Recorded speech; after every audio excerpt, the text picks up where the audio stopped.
আমরা বিভাগ কেন প্রয়োজন যুক্তিগত সব তুলে ধরা হয়েছে এবং আন্দোলন করতে হবে এরও কোনো বিকল্প নাই। আন্দোলনের 3টি বড় পথ আমাদের কাছে আছে, নৌপথ আছে আমাদের, জানেন তো? দক্ষিণ দিকে নৌপথ, যেটা ঢাকা সহ খুলনা সব কিছুর সঙ্গে যোগাযোগ, রেলপথ আছে ফেনীতে, তারপরে সড়ক পথ আছে।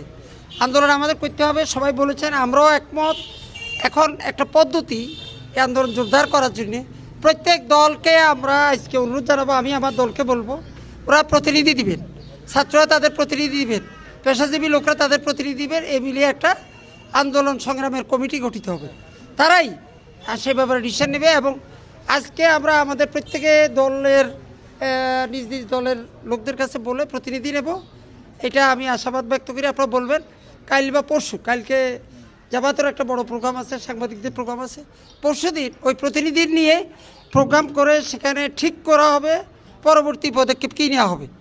আজকে এ পর্যন্ত আপনারা যারা কষ্ট করে এখানে এসেছেন, বলেছেন, শুনেছেন, সবাইকে ধন্যবাদ জানিয়ে আমাদের এই বিভাগ যাতে বাস্তবায়ন হতে পারে সেই পর্যন্ত আন্দোলন সংগ্রামে আমরা জড়িত থাকব, ভালো ভূমিকা রাখবো, এই আহ্বান জানিয়ে আমি আমার বক্তব্য শেষ করছি।